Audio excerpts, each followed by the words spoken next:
Bismillahirrahmanirrahim.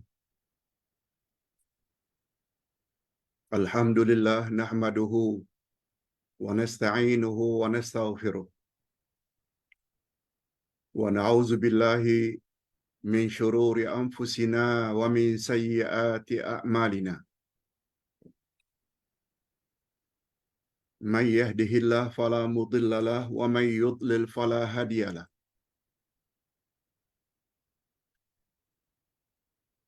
Asyhadu an la ilaha illallah wahdahu la syarika lah wa asyhadu anna Muhammadan abduhu wa rasuluh la nabiyya ba'dah.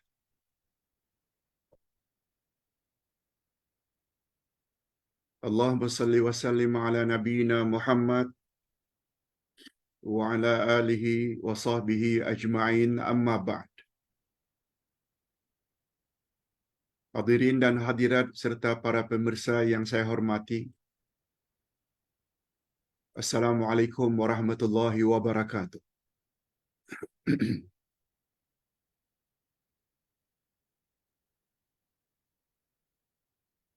Pelajaran kita pada pagi ini, pelajaran kita pada petang ini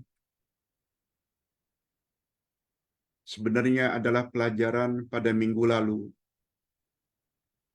yang kita terpaksa cuti karena kurang sehat, yaitu sambungan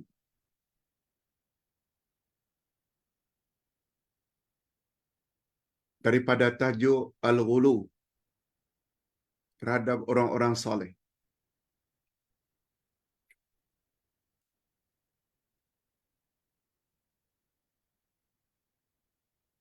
Di antara perkara yang boleh merosakkan akidah seseorang apabila mereka punya sifat atau sikap al-ghulu terhadap orang-orang saleh.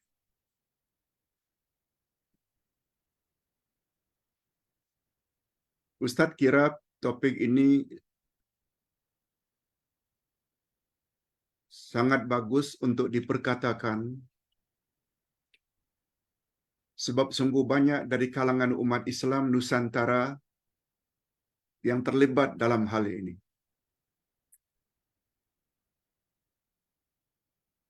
Dan boleh merosakkan akidah. Apalagi pembelajaran Islam di Nusantara tidak bermula dari akidah. Biasanya bermula dengan ibadah.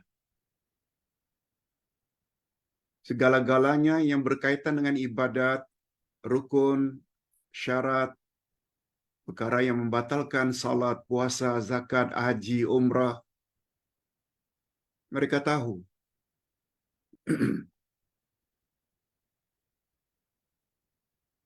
Tapi pada masa yang sama, terdapat sebahagian besar dari umat Islam Nusantara yang akidahnya rosak.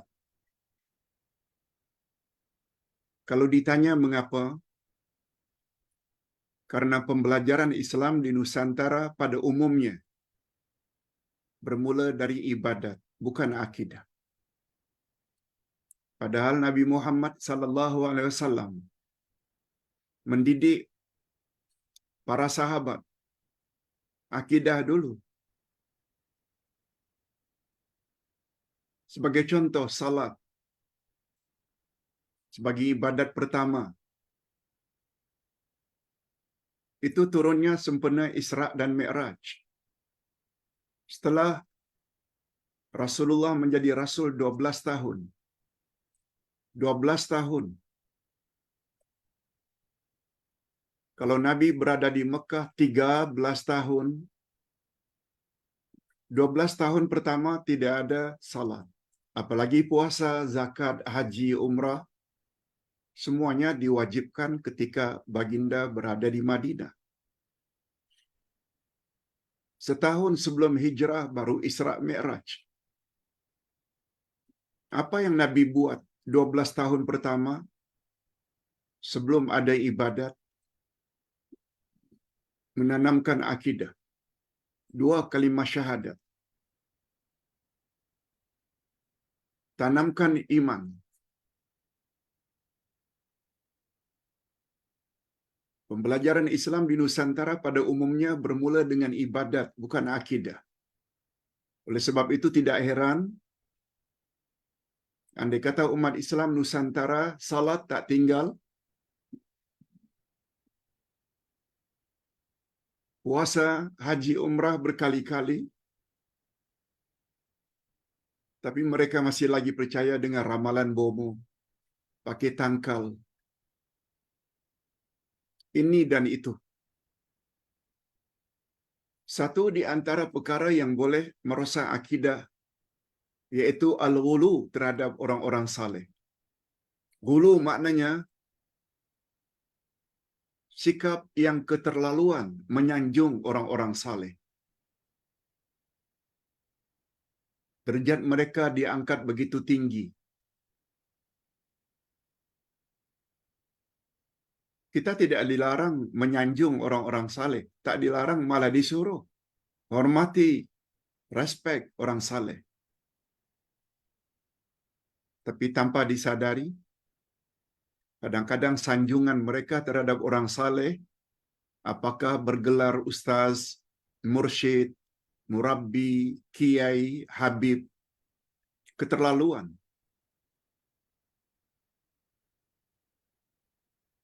Walaupun ustaz, habib berkenaan tidak bawa apa-apa dalil dari Quran dan Sunnah.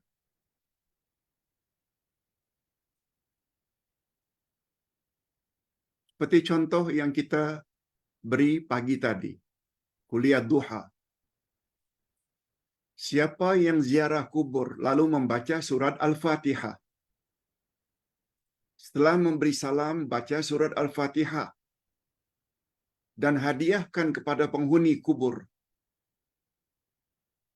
bila dia nanti mati, penghuni-penghuni kubur itu akan katakan marhaban, selamat datang, karena semua penghuni kubur tersebut kenal kepadanya. Tapi andai kata tidak membaca Al-Fatihah dan dihadiahkan kepada penghuni-penghuni kubur, dia tidak akan disambut sebab mereka tak kenal dia.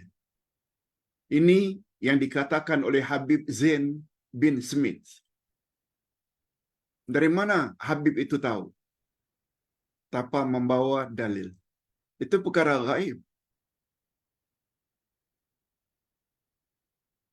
Tapi umat Islam Nusantara percaya dengan mudah. Itu namanya ghulu. Padahal perkara gaib tidak ada yang tahu kecuali Allah. Kalaupun manusia ada yang tahu, hanya mereka yang bergelar Rasulullah atau Nabiullah.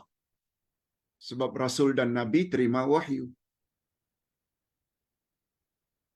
Yang diketahui oleh hanya Allah namanya gaib hakiki.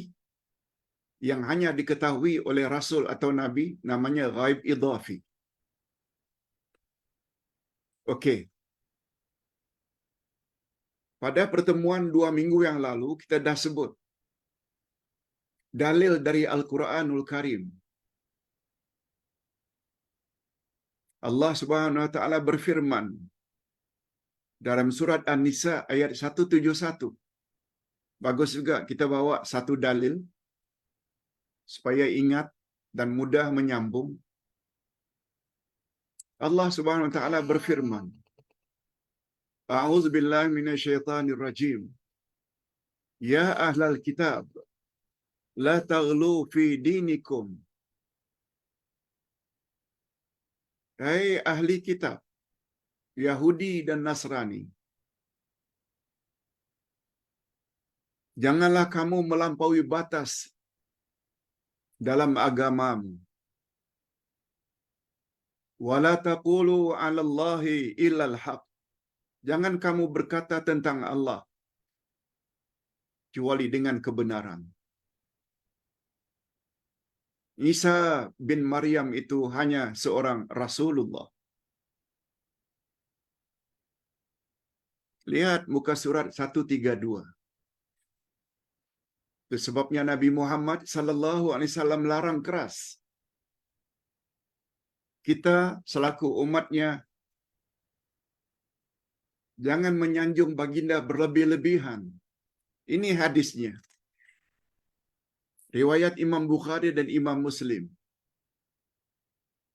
Apa sabda baginda? La tutruni kama ataratin nasara ibn Maryam. Innama ana abdun faqulu abdallah wa rasulah. Jangan kamu anggap aku secara berlebih-lebihan sebagaimana anggapan orang Nasrani Kristian terhadap Isa putra Maryam. Panggil saja aku hamba Allah, Abdullah, atau Rasuluh, atau Rasulullah. Cukup.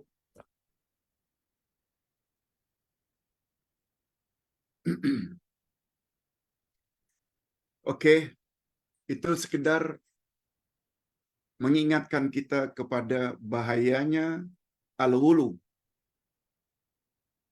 terhadap orang-orang saleh.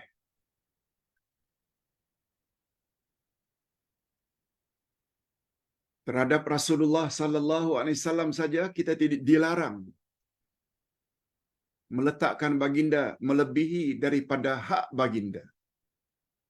Baginda manusia biasa. Kalaupun ada kelebihan, beliau terima wahyu. Kalaupun ada kelebihan, beliau maksum, tidak pernah buat salah. Itu saja.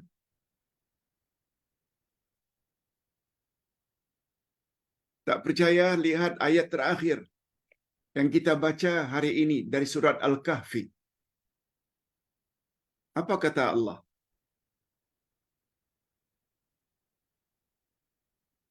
Qul innama ana basharum mislukum yuha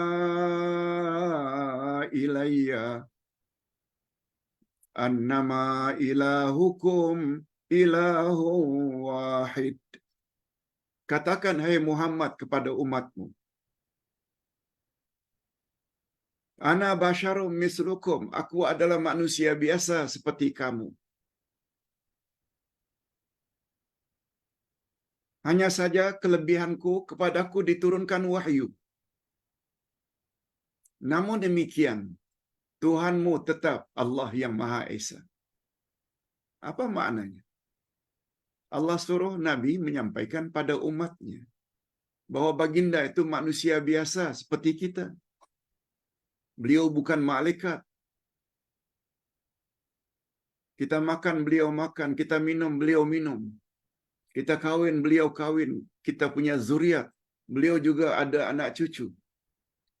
Kita sakit, beliau juga sakit. Kita mati, beliau juga wafat. Exactly.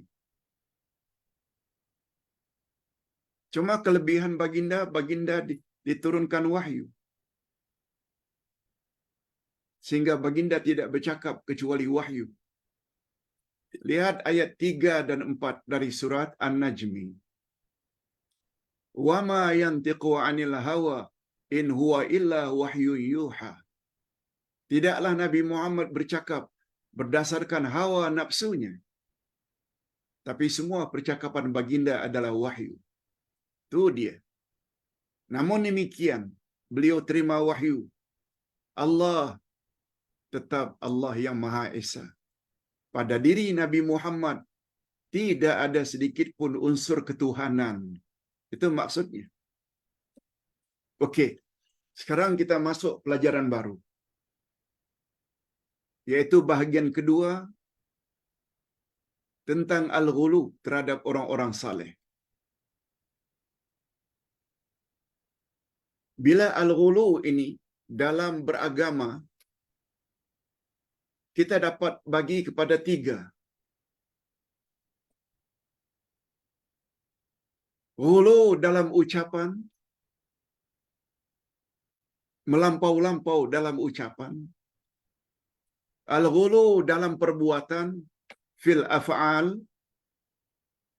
Apa yang kita buat ni melampau-lampau terhadap orang saleh. Dan yang ketiga, al-ghulu fil aqidah. melampau-lampau dalam keyakinan. Pak Ustaz boleh buat contoh apa itu ghulu dalam ucapan, apa itu ghulu dalam perbuatan, dan ghulu dalam akidah atau keyakinan. Ustaz akan buat masing-masing 3 contoh yang hukumnya berbeza-beza. Ada yang membawa kepada syirik, syirik besar, rosak akidahnya, dan ada yang boleh membawa kepada rosak kesempurnaan akidahnya, dan ada pula yang hanya haram hukumnya.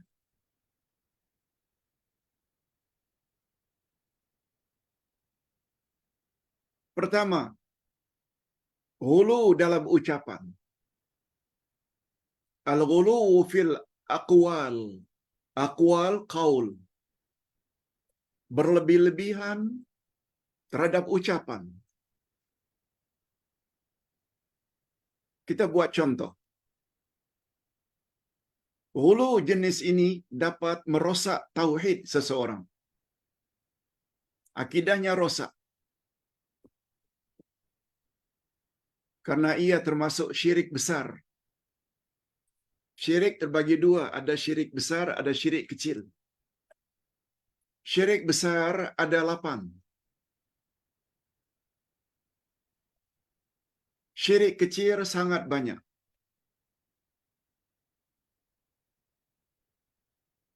Apa dia, Pak Ustaz?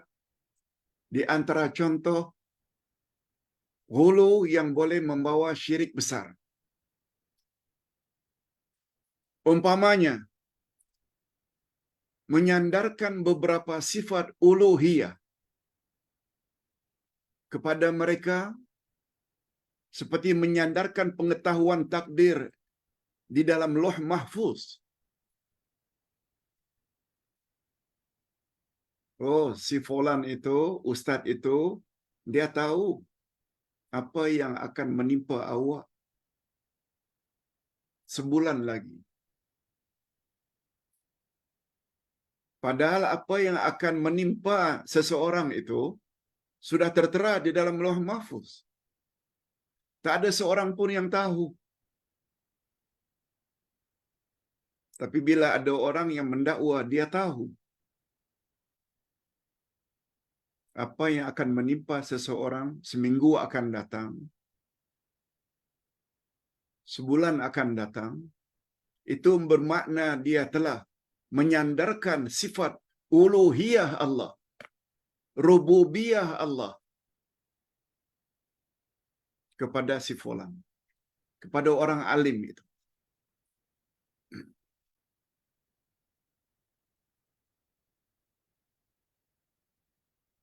Dia mendakwa Rasulullah tahu.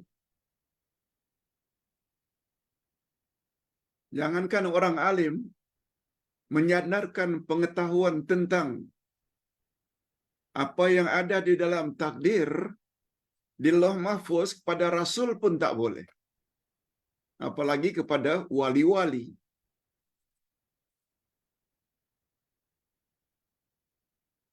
Atau Rasulullah dapat menyelamatkan kita dari bahaya.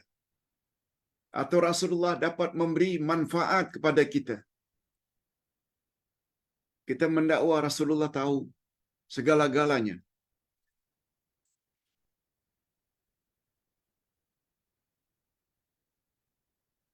Rasulullah sallallahu alaihi wasallam pernah membuat kenyataan. Kalaulah aku tahu apa yang akan menimpaku, niscaya aku akan senantiasa memperbanyak amal-amal saleh. Walaupun baginda memang banyak beramal saleh.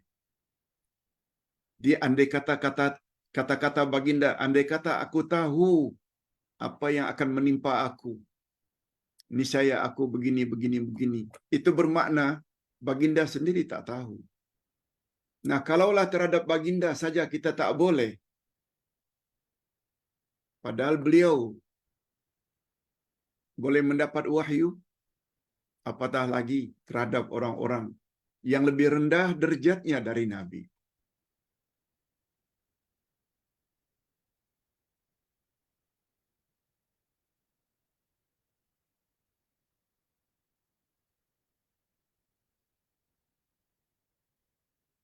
Contoh yang kedua,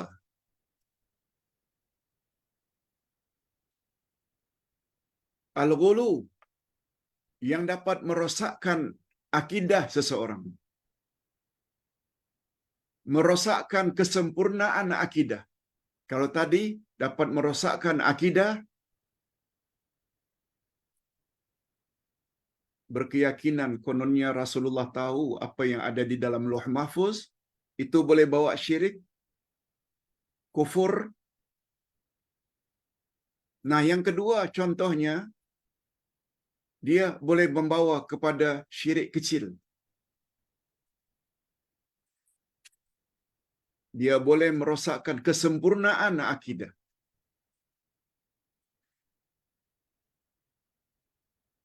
Umpamanya bersumpah atas nama Nabi Muhammad sallallahu alaihi wasallam. Kita bila bersumpah, kita sebut nama Allah. Wallahi, billahi, tallahi, yang artinya demi Allah.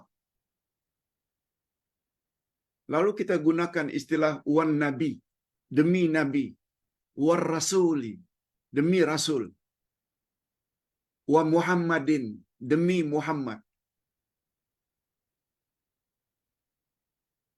Dia boleh membawa kepada syirik kecil.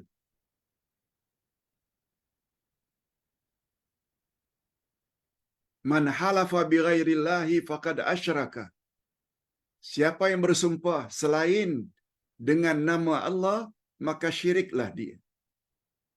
Cuma kata ulama akidah, sumpah seperti itu membawa syirik kecil.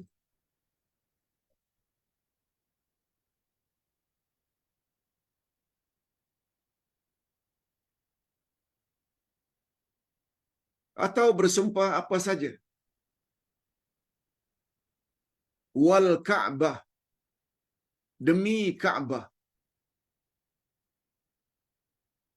Lain halnya apabila kita bersumpah demi Al-Quran. Itu boleh. Sebab Quran itu adalah sifat bagi Allah. Kalamullah. Dia merujuk kepada Allah. Demi Al-Quran. Sebagaimana sumpah-sumpah bila orang yang akan mendapat jabatan tertentu. Atau jawatan tertentu. Sumpah dengan Al-Quran. Yang itu boleh. Sebab Al-Quran kalamullah.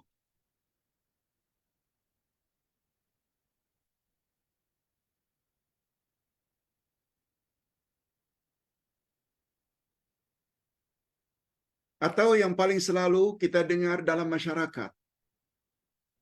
Dia boleh membawa kepada syirik. Boleh merosakkan kesempurnaan akidah.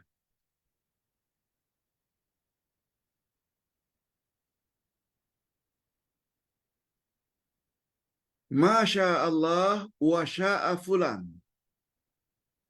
Ini semua adalah kehendak Allah dan kehendak si fulan. Itu pun tak boleh dalam agama.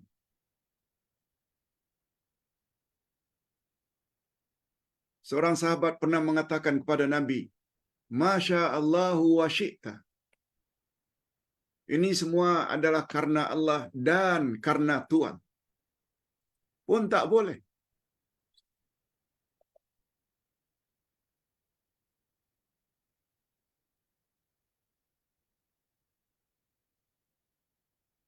Umpamanya seseorang bertanya kepada kita, apa khabar cucu awak? Saya dengar cucu awak koma sudah 2 bulan. Lalu kita jawab, Masya Allah, cucu sekarang sudah sehat. Masya Allah, wa sya'a tabib fulan. Masya Allah, dengan kehendak Allah. Dan bantuan atau kehendak dokter Fulan, cucu saya sudah sehat. Tak boleh. Sebab kata ulama akidah, bila kita gunakan kata sambung dan, Masya Allah wa syi'ta. Seorang sahabat berkata kepada Nabi, ini semua adalah ke atas kehendak Allah dan kehendak Tuhan. Karena Nabi telah bantu sahabat tersebut sesuatu. Lalu sahabat berkata kepada Nabi, Masya Allah wa syi'ta. Ini semua terjadi karena kehendak Allah dan kehendak Tuhan. Coba dengar apa kata Nabi. Ataja'alani lillahi nidda. Dengan ucapan itu bermakna, kamu telah menyengutukan aku dengan Allah. Engkau telah menyengutukan Allah dengan aku. Sebab kata sambungnya, wa syi'ta. Ini semua adalah atas kehendak Allah dan kehendak Tuhan. Lalu Nabi betulkan, kalau kamu mau katakan jasaku, kamu mesti sambung dengan summa. Summa maknanya kemudian. Masya Allah, summa syi'ta. Ini semua adalah atas kehendak Allah, kemudian atas bantuan Tuhan. Dalam bahasa kita sepertinya sama saja. Tapi dalam bahasa Arab tidak. Peranan kata sambung wa itu bermakna menyambung, menyamakan antara yang disambung dengan yang menyambung. Berbeza dengan peranan summa yang artinya kemudian. Alhamdulillah, cucu saya dah sehat. Atas kehendak Allah, kemudian atas bantuan dokter Fulan. Kalau kata sambungnya summa kemudian tak mengapa. Lihat betapa perlunya kita belajar akidah. Barangkali banyak jemaah tak pernah dengar perkara ini. Tapi ini jadi pembahasan ulama akidah. Kalau terlanjur pada masa-masa silam, tobat segera. Termasuklah kita sedang tunggu di stesen bas. Sedang bincang-bincang, bercakap, tiba-tiba bas dengan laju menghampiri. Lalu kita tarik kawan kita sehingga tak jadi terlanggar. Andai kata kawan yang kita tolong berkata, kalaulah awak tidak tarik aku tadi, sudah pasti aku mati. Kalau awak tidak tarik aku tadi, sudah tentu aku mati. Itu bermakna dia telah menyamakan kawannya dengan Allah yang punya sifat mematikan. Kalau sekedar ucapan, terima kasih kawan, di atas bantuan kawan. Menarik aku tadi. Tapi jangan gunakan istilah. Sebagaimana istilah sesetengah istri. Kalau suaminya mati. Kalaulah suami tak beri makan. Kalau suami dah tak ada lagi. Tak ada orang yang boleh memberi aku makan. Allahu Akbar. Itu ucapan itu bahaya.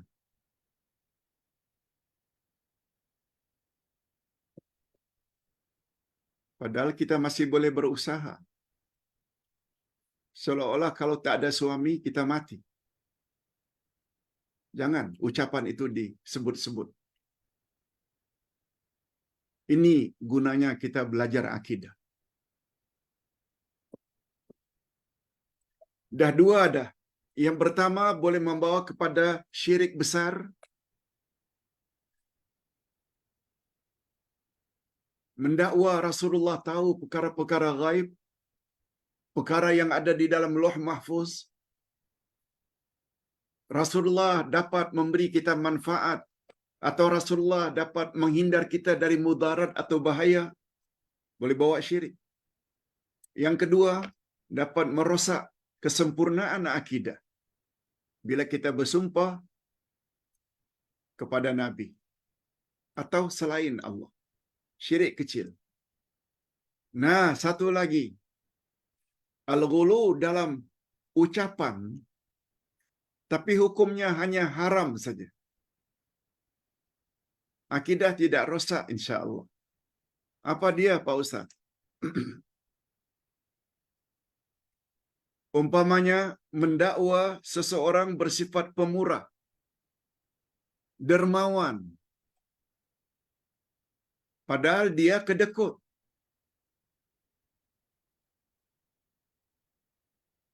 Mendakwa seseorang itu bersikap adil, padahal dia zalim. Mendakwa seseorang apa yang dia kata benar belaka, padahal dia pembohong, pendusta, munafik. Kita pula puji-puji, melangit. Macamlah tak ada sedikit pun kekurangan orang yang kita sanjung selama ini. Hati-hati. Haram hukumnya. Kita katakan dia amanah, padahal lengkap beberapa bukti dia perasuah. Kita katakan dia amanah, padahal dia banyak makan duit rakyat. Kereta saja sampai 30 kereta. Kereta mewah. Duit di bank-bank luar negara beratus-ratus juta. Kita pula sanjung terus. Hati-hati. Ini guna kita belajar akidah. Ustaz bukan reka-reka menulis ini. Semuanya ada rujukan. Semua ada rujukan. Pembahagian al-ghulu kepada 3 tadi ada rujukannya. Masalahnya kita mau percaya atau tidak. Kalau terasa dulu-dulu pernah buat seperti itu, no problem. Istighfar. Lebih-lebih lagi habis asar hari Jumaat ini. Masa yang sangat istimewa, dikabulkan oleh Allah bila kita berdoa. Rasulullah bersabda pada hari Jumaat, ada satu ketika atau timing, tak seorang pun berdoa yang bertepatan dengan timing tersebut, kecuali Allah kabulkan doa. Taubat. Dan banyak ulama mengatakan timing hari Jumaat tersebut adalah setelah asar. Ada yang mengatakan menjelang maghrib. Itu pendapat yang terbanyak. Kita saat ini sedang berada pada masa itu.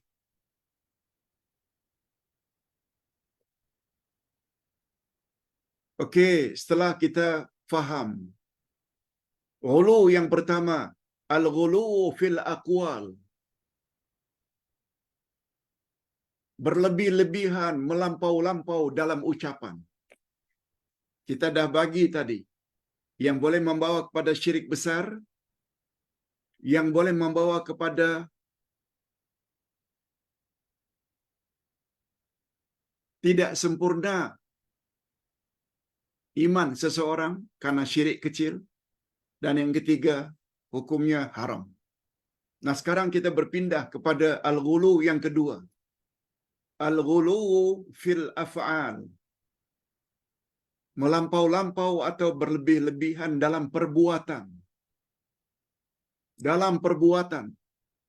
Yang pertama tadi dalam ucapan, sekarang dalam perbuatan. Kita juga akan bawa ke 3 contoh. Contoh pertama yang boleh membawa kepada rosaknya akidah. Bukan rosak kesempurnaan akidah. Akidahnya rosak. Karena itu termasuk kepada syirik besar. Perbuatan apa Pak Ustaz? Ini contohnya. Hulu yang dapat merosakkan tauhid atau akidah. Karena ia termasuk syirik besar. Umpamanya, rukuk, sujud, atau bertawakal kepada orang-orang saleh, dan lain-lain lagi. Rukuk, sujud kepada raja-raja, sultan-sultan. Sebagaimana kita lihat apa yang dilakukan oleh rakyat Thailand, Siam, terhadap raja-raja mereka. Meniarap, sujud. Sebagaimana yang dilakukan oleh orang India, Hindu, terhadap ulama-ulama mereka. Kita orang Islam tak boleh macam itu. Sekedar menunduk sedikit tak mengapa. Sekedar beri hormat tak mengapa. Sambil menunduk. Sedikit menunduk bila sedang lalu di hadapan orang-orang tua, pembesar-pembesar, sedikit menunduk. Sepakat ulama mengata tak mengapa. Tapi bila sampai rukuk, apalagi sujud, no. Itu adalah syirik besar.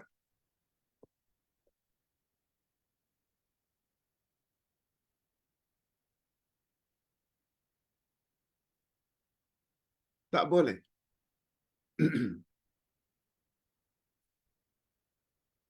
Apalagi amalan-amalan setengah-setengah orang di depan patung-patung pembesar. Mereka menunduk kepala. Jangan. Kita orang Islam tak boleh macam itu. Yang kedua, yang boleh merosak kesempurnaan akidah. Ini boleh membawa kepada syirik kecil. Apa contohnya? Salat di atas kuburan. Salat menghadap kuburan tertentu. Atau membaca Al-Quran di atas kuburan tertentu, diikuti dengan keyakinan atau i'tiqad bahwa perbuatan tersebut jika dilakukan di kawasan kuburan tertentu lebih afdal dan jika dilakukan di tempat-tempat yang lain. Lebih afdal ziarah kubur Wali Songo di Jawa. Ziarah kubur Habib Noh di Singapura. Ziarah keramat keramat itu di negeri-negeri tertentu. Beranggapan doa baca Quran di atas kuburan-kuburan tertentu lebih afdal, lebih dikabulkan oleh Allah. Keyakinan seperti itu dapat merosakkan kesempurnaan akidah. Sebab dia termasuk syirik kecil. Begitu kata ulama akidah.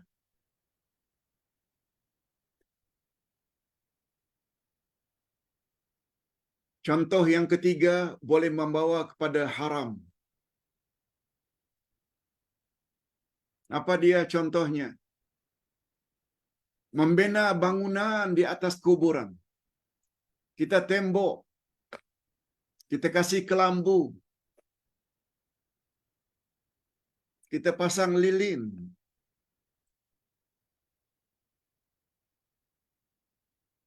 Semua perbuatan tersebut hukumnya bid'ah. Bid'ah maknanya kita lakukan perkara-perkara yang tidak pernah dilakukan oleh Nabi. Nabi SAW ketika mengutus Muaz ke Yaman untuk jadi governor, apa kata beliau? Di antara tugasmu bila dah sampai di Yaman, kamu hendaklah ratakan kuburan. Jangan ditinggikan. Kecuali sedikit untuk menyatakan di bawahnya ada kuburan. Agak sejengkal ditinggikan. Jangan di tembok. Jangan di tajsis. Tajsis maknanya di tembok. Haram hukumnya.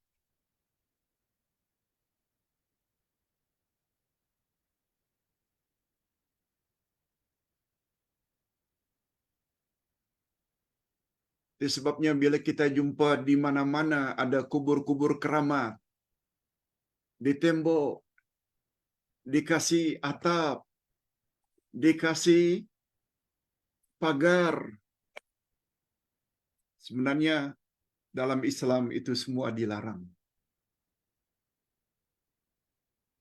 Mereka yang punya anggapan seperti itu dalam ilmu akidah dipanggil kuburiun. Orang yang menyanjung-nyanjung kuburan. Dan dikenal pasti di kawasan India, Pakistan, sangat banyak yang berbuat demikian. Yang dipanggil dengan kuburiun. Na'udzubillah min dzalik.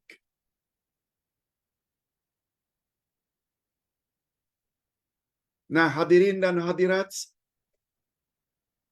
sekarang kita masuk ke bahagian yang ketiga. Al-ghulu fil aqidah atau al-ghulu fil i'tiqad. Berlebih-lebihan dalam keyakinan. Kita juga akan bawa 3 contoh.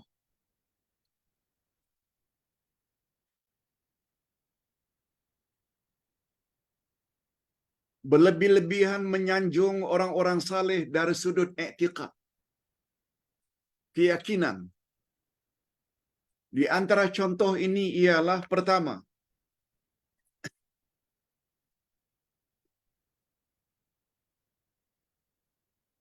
al-ghulu orang-orang Yahudi terhadap Uzair yang mendakwa kononnya Uzair itu anak Tuhan.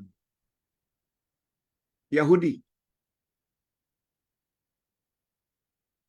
Al-ghulu berlebih-lebihan orang-orang Nasrani Kristian terhadap Nabi Isa yang dikatakan Isa itu Tuhan atau anak Tuhan. Confirm. Keyakinan itu membawa kufur.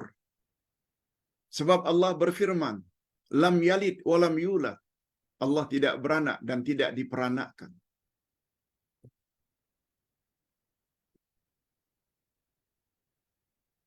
Ini di antara contoh. Yang kedua, di dalam Islam, anggapan orang-orang Syiah. Ada yang mengatakan Ali itu adalah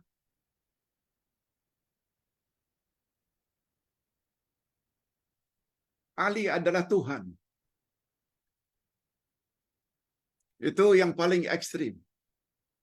Ada yang mendakwa Ali itu Tuhan.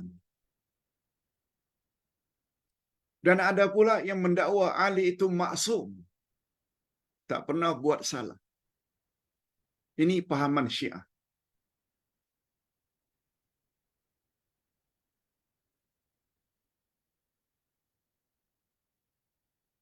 Dan yang ketiga, contoh yang ketiga.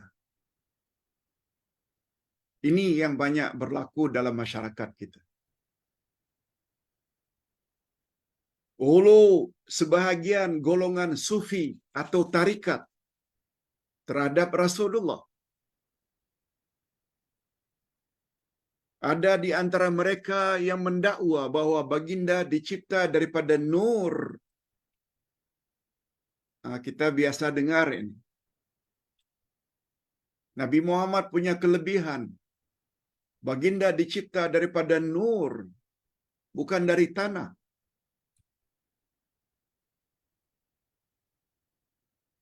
Padahal Allah Subhanahu wa taala telah berfirman dalam banyak ayat-ayat Quran bahwa manusia itu dicipta daripada tanah.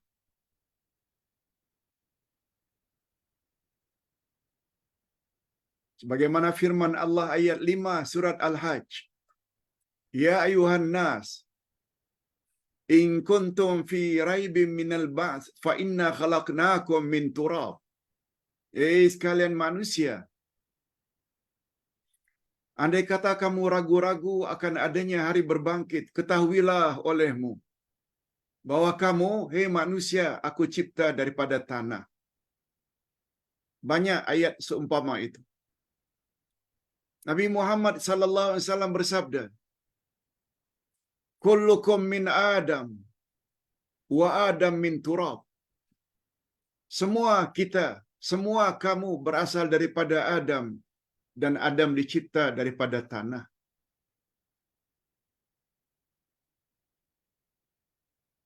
Tidak pernah Nabi Muhammad sallallahu alaihi wasallam mengatakan bahwa baginda special, lain dari manusia lain. Beliau dicipta daripada nur. Ini semua khurafat yang disebarluaskan oleh orang-orang tarikat sesat. Berapa banyak dalam masyarakat yang masih percaya lagi. Mereka sanjung Nabi Muhammad sallallahu alaihi wasallam sambil membawa hadis. Kononnya hadis bahwa Allah telah berfirman pada Nabi. Hadis qudsi.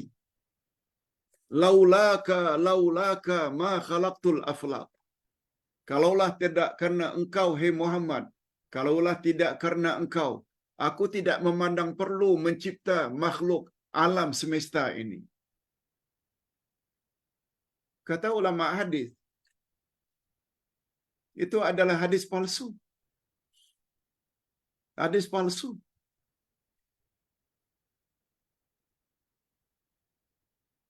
Inilah akibat baca Quran, Quran tak faham. Baca hadis apalagi.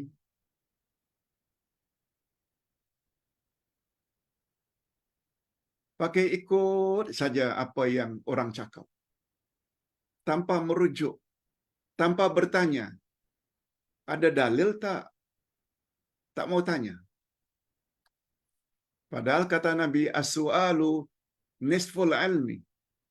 Bertanya itu setengah daripada ilmu. Fas'alu ahla dzikri in kuntum la ta'lamun. Tanyalah kepada orang-orang yang tahu bila kamu masih belum tahu. Tak mau tanya. Nah, ustaz-ustaz pula setengahnya bila ditanya dimarahi. Makinlah menjadi-jadi. Kesesatan berlaku dalam masyarakat.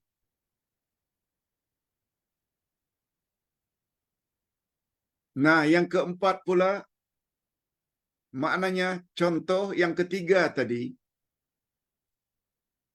berlebih-lebihan dalam i'tiqad. Kita dah sebut yang pertama, yang kedua, yang ketiga, yang keempat contohnya.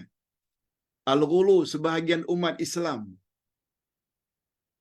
terhadap orang-orang saleh dan syekh-syekh sufi dengan dakwaan bahawa mereka semua maksum. Yang cakap itu Kiai Anu tahu, Habib Anu tahu. Takkan tak percaya. Kan itu secara tidak langsung mendakwa Kiai Anu, Habib Anu itu maksum. Walaupun tak bawa dalil. Oleh itu semua pandangan mereka mestilah diikuti. walaupun tanpa dalil. Kamu ikut sajalah. Jangan tanya-tanya dalil. Banyak berlaku. Demikian juga etikad bahawa mereka dapat menghindarkan dari malapetaka yang akan menimpa seseorang. Allahu Akbar. Kan itu bermakna dia telah mengambil hak Allah. Kita telah bagi hak Allah itu kepada orang-orang tertentu yang kita sanjung. Hadirin dan hadirat, cukuplah petang ini sekedar 45 minit kita berbincang tentang bahagian kedua atau bahagian terakhir al-ghulu terhadap orang-orang saleh. Siapa yang punya buku ini, sila lihat dari muka surat 137 sampai 140. Semuanya tertulis. Sila rujuk. Kita jumpa lagi insya-Allah pada hari Ahad. Esok cuti. Kita akhiri dengan doa. Sebagaimana doa yang kita belajar pagi tadi, supaya Allah tambah kita dengan ilmu yang bermanfaat. Alhamdulillahirabbil alamin. Wassalatu wassalamu ala asyrafil anbiya'i wal mursalin wa ala alihi wa sahbihi ajma'in. Rabbana zidna ilman nafi'a wa rizqan thayyiba wa amalan mutaqabbala. Ya Allah, tambahkanlah untuk kami ilmu yang bermanfaat. Berilah kami rezeki yang baik-baik, halal lagi diberkati, dan amal-amal yang diterima. Allahumma anfa'na bima 'allamtana wa 'allimna ma yanfa'una warzuqna ilman tanfa'una bihi. Ya Allah, berikanlah kami manfaat terhadap segala ilmu yang Engkau ajarkan pada kami. Ajarkanlah kami, ya Allah, apa saja yang boleh memberi manfaat kepada kami, dan anugerahkanlah kepada kami ilmu yang dengannya akan memberi manfaat kepada kami. Ya Allah, ya Tuhan kami, tolonglah saudara-saudara kami yang sedang berjuang di jalan-Mu, tak kira di mana mereka berada. Khasnya saudara-saudara kami di Palestin. Menangkanlah perjuangan mereka. Hancurkanlah, ya Allah, sehancur-hancurnya Zionisme dan konco-konconya daripada Amerika, Britania dan Faransa. Allah makhtim lana bi husnil khatimah wa la takhtim alaina bi su'il khatimah. Wa sallallahu ala nabiyyina Muhammad wa ala alihi wa sahbihi ajma'in. Subhana rabbika rabbil izzati amma yasifun wa salamun alal mursalin walhamdulillah rabbil alamin. Subhanakallahumma wa bihamdik asyhadu an la ilaha illa anta astaghfiruka wa atubu ilaik. Wassalamualaikum warahmatullahi wabarakatuh.